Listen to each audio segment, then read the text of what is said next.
Hi, folks. Um, Today, I want to talk about the vaccination for COVID-19, and I'm saying this just for the record, for the future, uh, maybe for the next pandemic if this video survives till then. Um, I I'm not comfortable both with this particular vaccine, and I don't agree with mass vaccination as a response to this kind of a pandemic. But I can already feel the decision being taken out of my hands. Uh, People are not willing. People are not, people want to take the vaccine.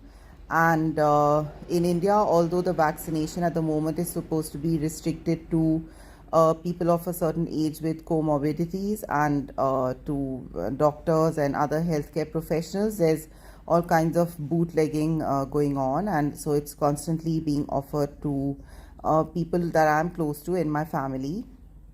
And I I've not been able to convince them of what I feel are the what I feel are the benefits of waiting for a little while to see how the vaccination actually pans out in terms of any side effects it may have, and also in terms of how effective it really is. Um, uh, uh, so I mean, uh, they all everyone, I think that these people in my family, they are going to get the vaccination, and that's at the moment we're talking about adult members of the family. And the UK has already started trials on infants and young children. And I mean, it looks like they'll clear this vaccine for them as well, because I think those trials have been on for some weeks now, and there hasn't been news of any immediate fatality or disaster. And this means that in the same way that that the adults have decided that they are willing and in fact wanting to take the risk of the vaccine, the same logic will be applied to children. And just as adults have been told that it's your duty to the community to take this vaccination, and that you're letting the community down by not doing it, parents will be told that they are letting their children down, and who knows, being neglectful and abusive by not giving it to them. um, so I think it'll probably also be made a condition for opening schools. And even if it's not explicitly made into a legal condition, once a whole lot of, once you have the critical mass of people needed or parents needed who believe that this should be done, then there's very little that you can do to resist. It'll be a choice between continuing, disrupting your child's education probably indefinitely and refusing the vaccine. And so I just, I want to put on record my concerns as a parent.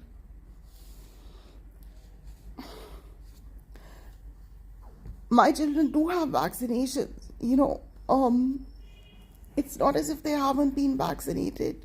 They have a polio vaccination, they have all the full schedule of typhoid, TB, and so on. I'm sorry, I'm crying. I just, I feel worried as a parent. And, I feel that this point of view should also be out there. I just think that the body, all its functions are connected with each other. and and in children, they are still developing. They are, vulnerable and fragile, because they haven't grown, they aren't as strong as they are in adults. Adults do not have, for instance, a developing reproductive system. Adults do not have a developing respiratory system, a developing, digestive system. Many functions are full and complete after the age of 16 or 17, which are not in an infant or in a young child. And we don't really know whether there could be any effect of this vaccination um, on those functions in small children. And this is a choice that we make with a lot of intervention for our kids, right? I mean, but okay, I'm just going to pause here because I didn't mean to start crying like this. I'm going to sign up again. You got a shot of my shoes there. So what I'm saying is that we are not really sure of whether there are any effects on all these other functions in very young growing bodies. And since it's not a disease that so far has been found to have a very bad effect on children. Children don't seem to catch it in such large numbers, and when they do, they seem to recover quite well. And since it's not a disease which is, disfiguring, like for instance, suppose my grandmother had smallpox. I saw the kind of disfigurement that it leads to. Polio also leads to, disability, physical disability. So in there, it's a risk that one is willing to take. Also, these vaccines are very, very old. Some are centuries old, and so one had confidence in using them. But we just don't really know with these new vaccines. And so I mean, I would have liked to be able to wait. I would have liked, to be able to have the choice, not to give this to children, let it be given to adults. So I feel that choice is now, being taken away from me as a parent. But, we can still, even when things happen that you don't agree with, we can still think about, the implications and the consequences. And I guess that's why, I'm doing this talk. Okay. So, I think that so that's one thing. The other thing is that it is well known that many childhood diseases, when you get them, it gives you lasting immunity into adulthood. And that immunity actually, for women, they are even able to pass it on while the baby is gestating in the womb. And that immunity survives for about 6 months in the young infant. And this type of immunity is stronger than what a vaccine can give you. Already, we're talking about booster doses for the vaccination. How long will the immunity last? And those are, not concerns which apply when you have these childhood diseases. And also, certainly, it is a scientifically known and recorded fact that when women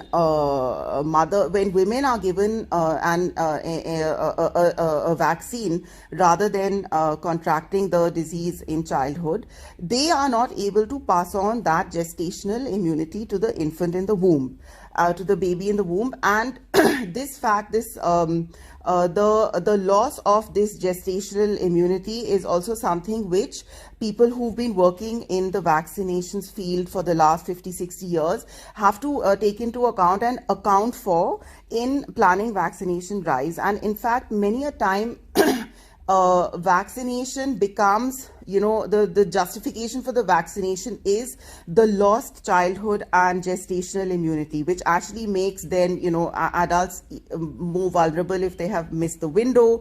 It also makes infants more vulnerable because there are certain kinds of gestational immunity which they don't have from the mother. Okay, now, all these issues were kind of not very occupying center stage because we had antibiotics for so many of the medicines, for so many of these diseases. And in the richer parts of the world, there is hardly any communicable disease. So although this is an issue that ought to have been considered, especially when it came to diseases such as measles, mumps, rubella and chickenpox, all of which are very, very mild survivable diseases. And after you get it, you have lifelong immunity. If you get a second bout of them, it's very mild. So we should have had this discussion about whether when it's a disease which is not serious in childhood, it is better to allow it to pass to the community than to vaccinate like we do, like almost some vaccinations are given at birth, almost at birth. That's a conversation that we ought to have had. This was an opportunity, and it's been a missed opportunity. And it is not a small thing, actually, for us as adults to take the decision to deprive a child from developing, lifelong immunity against like a serious disease. And I think that we have really let down children by doing that. We say that I think we're well intentioned. I think people want to be safe, but I think that it's not enough to just act from a place of wanting to be safe, but delegating the thinking about, well, what is the safe and sensible option to not engaging in that yourself. I mean, surely it is safer to have lifelong immunity from a disease that you get in childhood than to be dependent on a vaccine. I mean, surely that is the case. And should we not be enlisting the weapons which nature gives us to cope?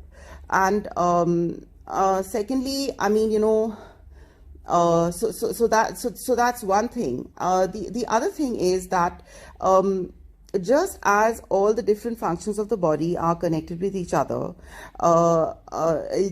it is also the case that, I mean, and it's funny that in the age of climate, the climate change movement, this is, sort of not being brought up at all. I mean, we are not just integrally connected in terms of our own bodies, but we are also integrally connected to the ecosystem around us and all the other creatures that are in it. And this includes pathogens. So, I mean, again, it is a scientifically known fact that pathogens compete with each other. And this has been noticed in particular in the case of viruses. And so the question that arises when you have a disease response strategy which is premised on eradication is that, well, I mean, if you're going to be trying to eradicate this virus, then what are we opening the door for next? I mean, is this time you have a virus that is, that the vast majority of people who get it are cured. Not everyone who's exposed to it gets it, and children are relatively immune. People who come from from the third world, people who come from third world countries are able to show much greater resistance to it than otherwise. So I mean, in many ways, this has not been such a bad disease to have affected us. But if we are going to completely ignore the question of competition among viruses and also ignore another known fact, I mean, why is it that diseases episodes of disease, epidemics, have always risen and fallen in a community? I mean, the reason for that is actually something that scientists use in creating vaccines, which is that if you, as the pathogen keeps passing through, multiple as the virus keeps replicating, passing through, the human body, passing through tissues, it gets weaker and weaker.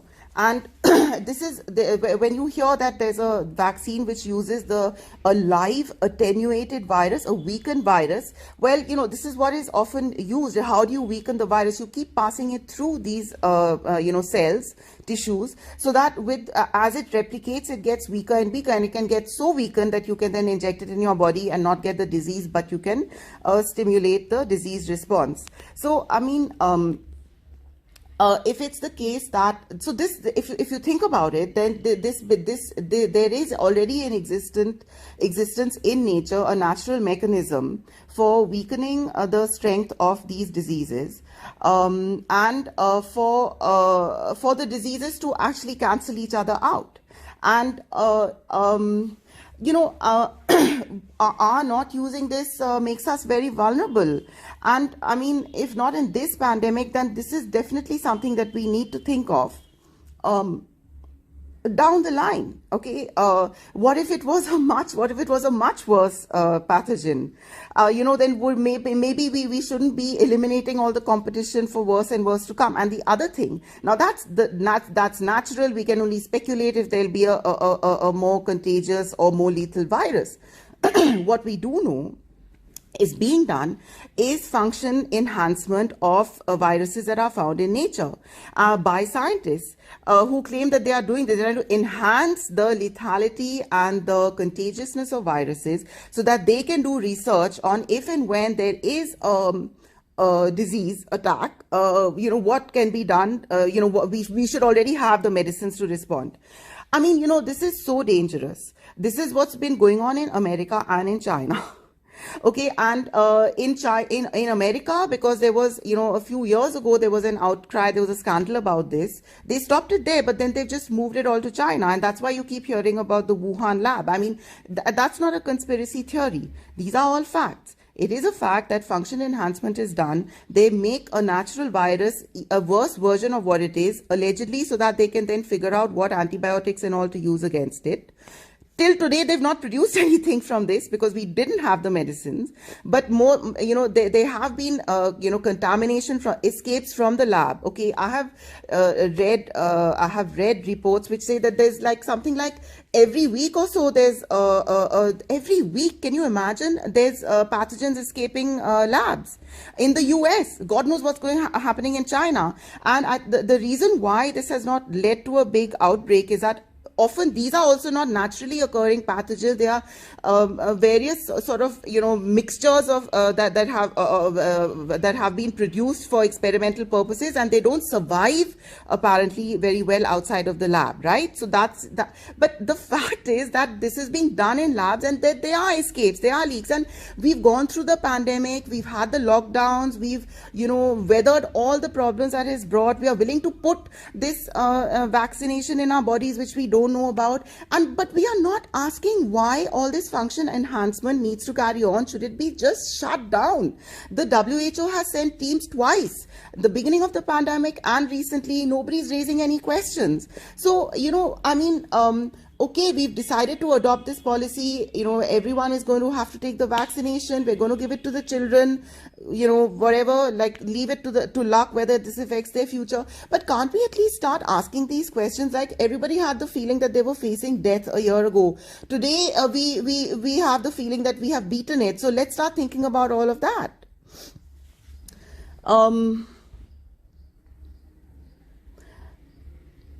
Yeah, well, okay, and I mean the broader kind of perspective on all of this, which I have written about, and it's pending publication. I don't know when it's going to come out. I mean, that's the other thing. Like, firstly, nobody is thinking and looking these things up, and then when you get it ready, it just it'll probably be published when the next pandemic comes around. But anyway, the point over there was that disease eradication, this whole ideology of disease eradication, it comes from the United States.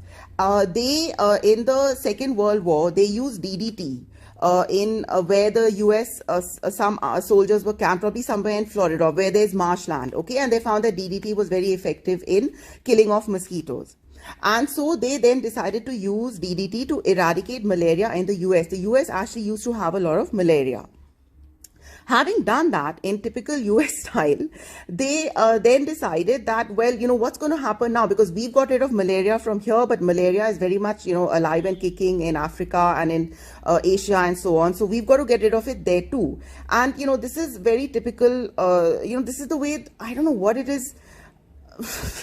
But, the US, they'll think they've solved a problem in their own land, and then suddenly they become really paranoid about this coming to them from foreign lands. This is such a theme with the United States of America. I mean, people say that the United States of America is less racist than Europe and England, but please, so they are the guys who have the money power to like live out their racist fantasy. So anyway, this is how the World Health Organization was born. Okay, the United States, they decided that they're going to go after malaria, and they did a few experiments in Latin America, like the backyard of US, experiments in human control. And so they then funded the WHO, and it was then, the whole idea was that they're going to basically, why did they fund the WHO? They funded it so that it could buy DDT and go and spray it in Africa. Okay, that whole exercise, 1948, you can look all of this up. It was a huge disaster. And there are people, from the WHO who have written about this. And at the time, the same debate was going on in public health circles about whether you should have an approach where you kind of mitigate, all right, or you eradicate. And just in the way in which people elsewhere in the world over COVID were like, well, okay, let's deal with the disease as it comes, but let's not just try to let's not assume that we can somehow just stop this disease, wipe it off from the face of this earth with a 2-week lockdown and all of that. So they were sort of, they were vilified or laughed at. They were either fools or ignorant, anti-scientific, irresponsible, and so they went out and they did this. It was a huge disaster in Africa, and this whole idea was for a while kind of abandoned. All right, and then for various reasons, which right here there's no space to go into. It came alive again, especially I got a huge push with Bill Gates and this use of algorithms to do predictive modeling and all for the spread of disease. And so that is why you have today like the WHO espousing an eradication strategy. But whereas all of us think that that's the only option available, it wasn't. It never has been. There are other sensible ways of responding, and I really think that we need to start thinking about all of this. And among all the older people who are taking this vaccination, all the grandparents, like some of you, I know you're just being pushed by your kids who are middle-aged like me to do it. But every time you take a vaccination, like more and more people think that it's perfectly fine to take this, and the idea of taking this gets more and more normalized. And this means that with each grandparent taking the injection is taking us one step closer to it being being kind of mandated for our children.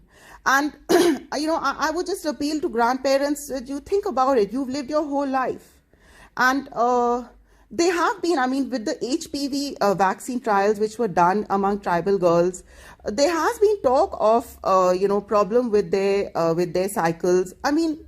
Look, I don't need to argue this to an Indian audience, all right? We are naturally leery of taking chemicals and all. We prefer Ayurvedic things. In fact, like even in the response to COVID and all, we all came up with our gharelu nuske. There's a reason for that. And, we need to kind of, we shouldn't let it go completely. They are medicines to cope with COVID. All right. If you're going to just think in terms of eradication or in terms of, like a vaccination, you get the vaccination and you never get the disease in the, at least, the older vaccinations. And so I think that a lot of doctors in the West, they don't understand this concept that, you can get a communicable disease and the medicines help your body to cope with it. You're still going to fall ill, takes a little time, and then you recover. And there are many other things, the vast majority of people who are actually succumbing to this disease are the elderly in care homes. And, just imagine, you don't get that kind of care, no? In a care home, you're not with a caring family member. Nursing is something that only a family member can really do. And it's not just, a question of going through like the list of stuff you have to do. It's also the emotional solace and the psychological support that you give. They don't have all of that. These people, and they don't live very healthy lives generally. If you're just, going to be on a diet of like processed and canned food your whole life, and then you're hit by this, where you don't even, I don't know if you have the gharelu nuske. When I was studying in the States, my roommate, she, did not know that orange juice comes from oranges that you can actually squeeze at home and have. And